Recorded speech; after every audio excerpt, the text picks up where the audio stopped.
Marble cookies. Chocolate and vanilla flavour உங்களுக்கு ரொம்ப பிடிக்கும்னா இந்த குக்கீஸ் நீங்கள் தாராளமாக ட்ரை பண்ணி பார்க்கலாம். இது வீட்டிலேயே சிம்பிளாக ஈஸியாக எப்படி செய்கிறதுன்னு பார்க்கலாம். ஒரு பவுலில் 50 கிராம் பட்டர் சேர்த்துக்கோங்க. பட்டர் ரூம் டெம்பரேச்சரில் இருக்கணும். இது கூட ஒரு 100 கிராம் சுகர் மிக்சியில் நல்லா பொடி பண்ணிவிட்டு சேர்த்துக்கோங்க. இது ரெண்டையும் நல்லா மிக்ஸ் பண்ணிக்கோங்க. ஒரு விஸ்கால் நல்லா பீட் பண்ணிங்கனாக்கா இது நல்லா ஃப்ளஃபியாக க்ரீமியாக வரும். ஃப்ரெஷ் க்ரீம் மாதிரி நல்லா ஃப்ளஃபியாக வரும். இது கூட ஒரு கப் மைதா சேர்த்துக்கலாம். மைதா பட்டர் கூட நல்லா மிக்ஸ் ஆனதுக்கப்புறமா ஒரு அரை ஸ்பூன் பேக்கிங் சோடா சேர்த்துக்கோங்க. அரை ஸ்பூன் பேக்கிங் பவுடர் சேர்த்துக்கோங்க. இது நல்லா மிக்ஸ் பண்ணிக்கோங்க. இது கூட 2 இல்ல 3 ஸ்பூன் காய்ச்சி ஆற வச்ச பால் சேர்த்துக்கோங்க. இதை நல்லா சாஃப்ட் டவ்வாக பிசைஞ்சு எடுத்துக்கோங்க.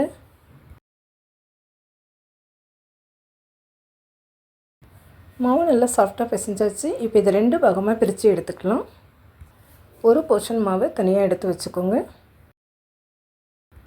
இன்னொரு போர்ஷன் மாவில் 1.5 spoon chocolate powder cocoa powder சேர்த்துக்கோங்க. சாக்லேட் பவுடர் மாவு கூட நல்லா மிக்ஸ் ஆகணும். சாஃப்டாக மிக்ஸ் பண்ணி எடுத்துக்கோங்க. இப்போது நம்ம பிசைஞ்சு வச்ச மாவை ஒரு மார்பிள் சைஸுக்கு சின்ன சின்ன உருண்டைங்களை உருட்டி எடுத்துக்கலாம்.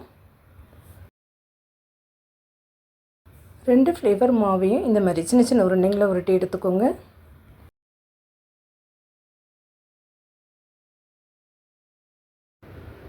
இப்போது வீடியோவில் காமிச்சிருக்கிற மாதிரி ஒரு சாக்லேட் ஃப்ளேவர் ஒரு வெனிலா ஃப்ளேவர் அரேஞ்ச் பண்ணி எடுத்துக்கோங்க.